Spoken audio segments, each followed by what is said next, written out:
It's getting dark, but I have to make it. Who knew, right before Thanksgiving, the snow would be pouring this heavily?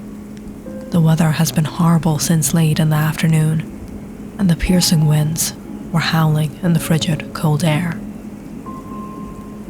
Caleb could barely feel his fingers, or take in a relieving breath in this spiraling blizzard. In the middle of nowhere, he didn't know what to do anymore.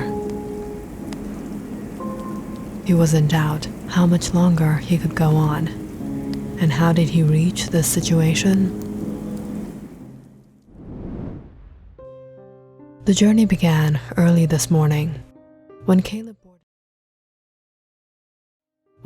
boarded his flight from California to Anchorage, Alaska. When he landed in Anchorage, the weather was rather mild. He planned to catch another flight to the small town of Soldotna, but due to the upcoming blizzard warnings, all flights had been cancelled. For Caleb, however, there was no way he could postpone this journey. It was right before Thanksgiving, so he thought he would get a good deal renting a car. He went to a car rental shop, however. They too would not rent out a vehicle during the blizzard. In fact, many stores, shops, and businesses were closing till the blizzard subsided. When Caleb couldn't arrange any transport, he was left with only one option: to go by foot. He started walking on his way to Soldotna, planning to hitchhike on the way there. There was bound to be some trucks or cars driving down the highway, and if not anything, he would make it by dawn. It was cloudy, and the winds were starting to pick up when Caleb set off, but it wasn't yet snowing, and Caleb hoped he would catch a ride before then. But now, it had been nearly 4 hours he had been walking. He was too far, and the blizzard had hit hard. He was too far to go back to the city, and he wasn't anywhere near Soldotna or any other stoppage where he could catch a warm breath of air. Staring at his frost-covered watch, Caleb looked at the time.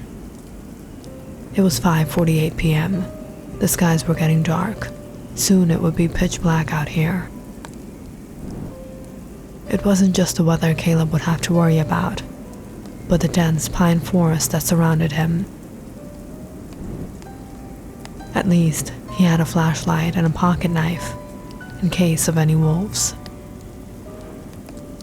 Stopping for a break, Caleb turned against the winds and brought his hands to his mouth, but even his breath barely felt hot anymore. Despite the pain and hardship, Caleb wondered, what if he didn't make it in time? He would lose out on a last opportunity. So he turned around once more and continued to walk. I have to do this. All of a sudden, looking out into the sparkling snow-covered white terrains, Caleb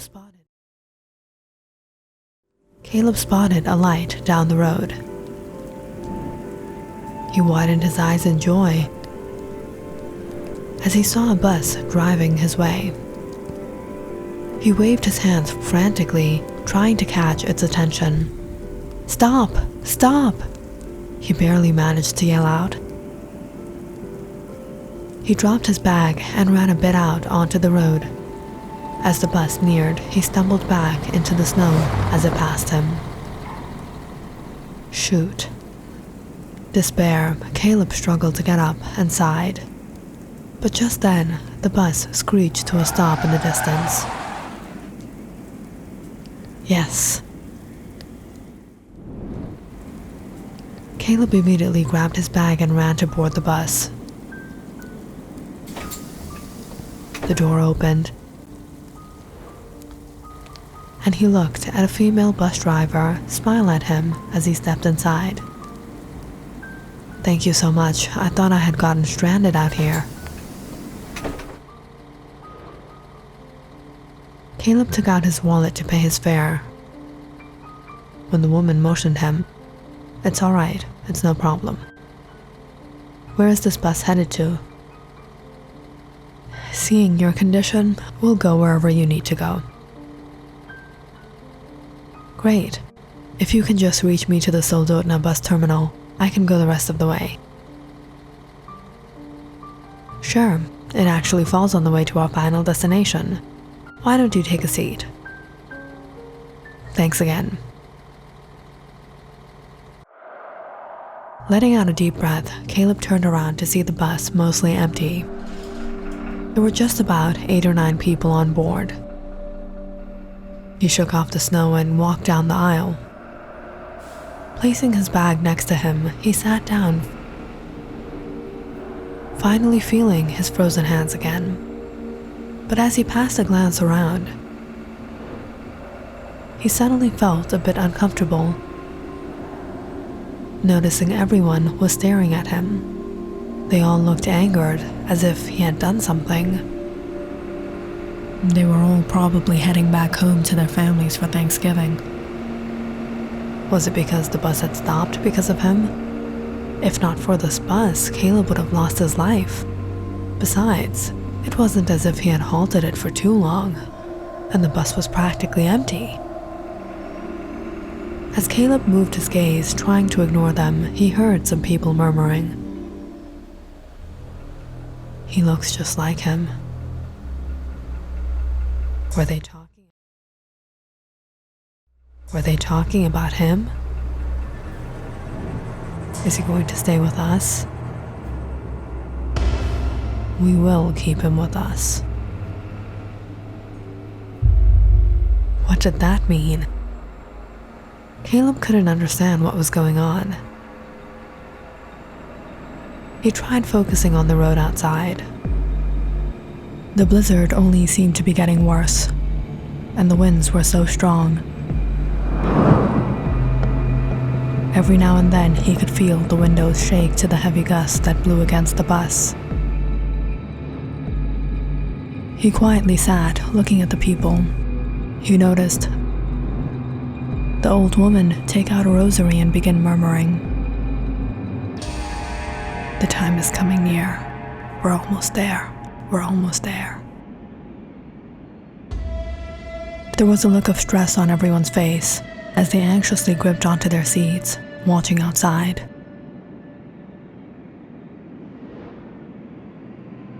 Within a while, he looked up front and saw the bus driver call him. He got up and walked forward to speak to her when she whispered to him, "We've reached their destination." "So soon?" Confused, Caleb checked his watch. It was 10 p.m. Caleb couldn't believe his eyes. 4 hours had passed already. It had felt like he had just gotten on a while ago. The woman took out an old locket and quickly handed it to him. "Take this. Give it to your grandfather." "My grandfather? How do you know my grandfather?" The woman suddenly halted the bus as Caleb stared at the strange, rusted locket. "Just take it and go, quickly." But that's when everyone behind him in the bus stood up. "No, he can't go." Caleb looked at them as they furiously stared at him. Why were they behaving like this? "We will not let him go."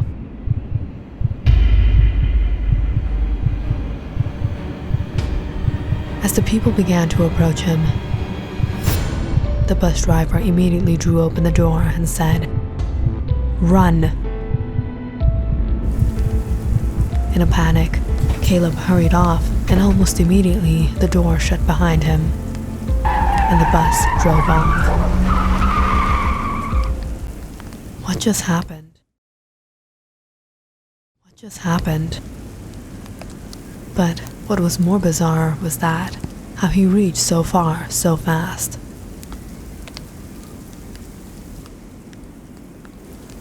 It was some journey reaching Soldotna.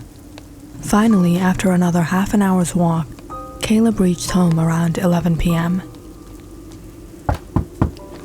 His Uncle John opened the door, surprised to see him. But Caleb could see the stress on his face. "How is he?"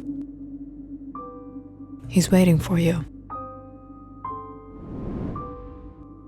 Caleb hurried inside and went to his grandfather Edward's room.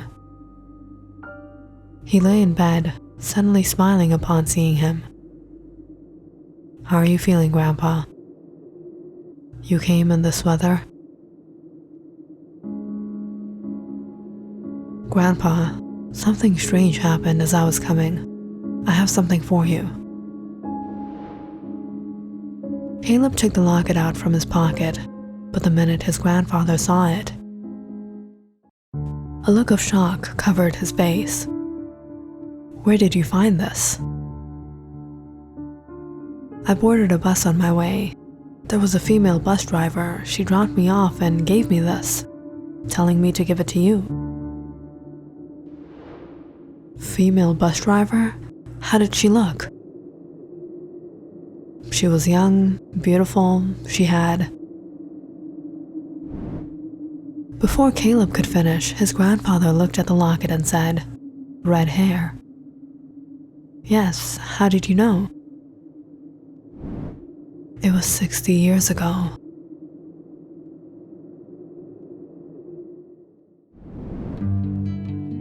"60 years ago, when Edward Collins was a young man, he was working in Anchorage, while his son and his pregnant wife lived in their hometown in Soldotna. When Edward received news that his wife had gone into labor, he immediately set out, taking a night coach. He hoped he would reach Soldotna in time. "Good evening." "Good evening." The night coach was being driven by a beautiful young woman. She was kind, polite, and boarded all the passengers with a smile. The journey was going rather fine, until at some point on their route, the bus was halted by a group of goons. Boarding the bus and seeing the beautiful bus driver, they began to harass her.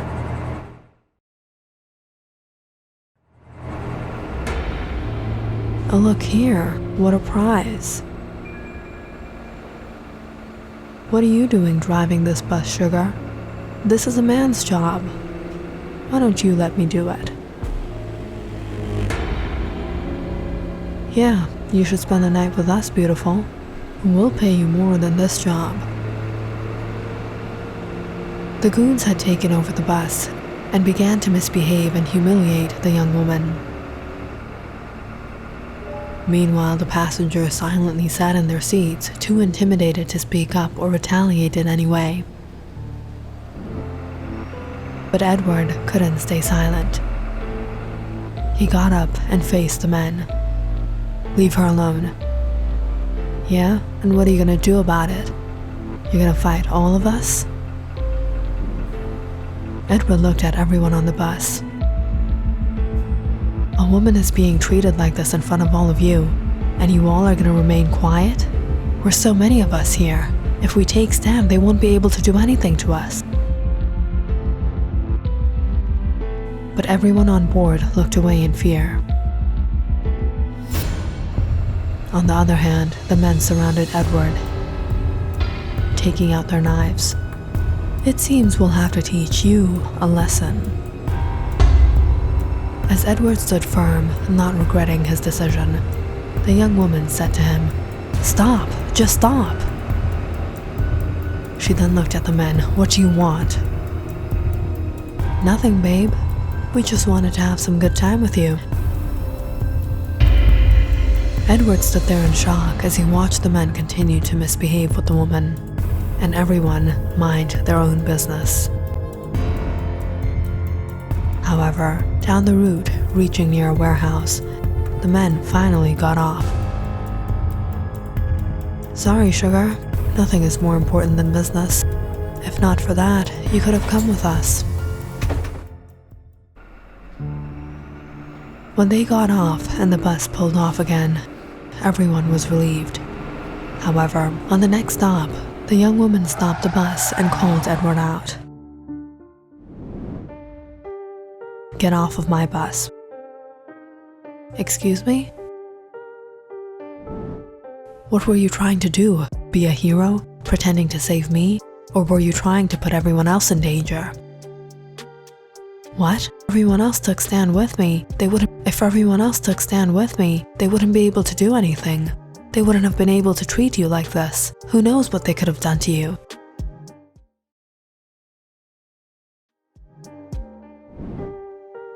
But upset, the woman didn't listen to him and sent him off the bus. "Leave right now."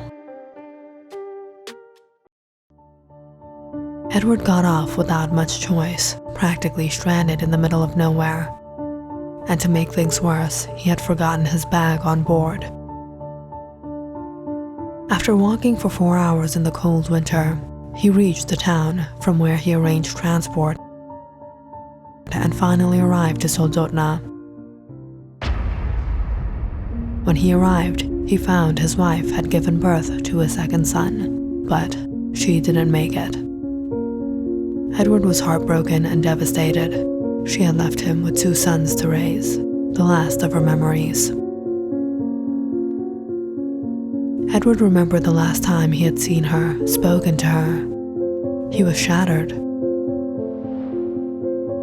While he was at Anchorage, he had a locket made with a picture of them they had specially taken on their wedding day. He planned to gift it to her when he arrived. But it was too late.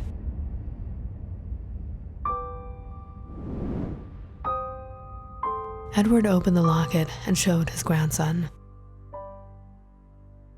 "This locket was in that bag I forgot on that bus." "But Grandpa, it was 60 years ago. The woman on that bus, she was a young woman. And how could she know that I am your grandson?" "A few days after your grandmother's death, in her memory, I contacted the bus terminal and searched for that bus. But I found out that night the bus had gotten into an accident.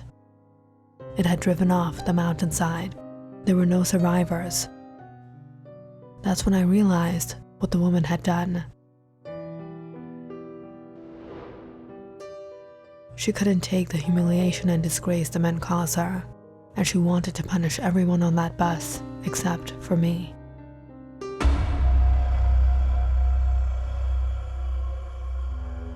I never thought I would see this again. Upon hearing his grandfather's story, Caleb was shocked. How could this be? Who was she? Click on the subscribe button and check out more awesome videos on our channel. And don't forget to press the bell icon because you know it's interesting.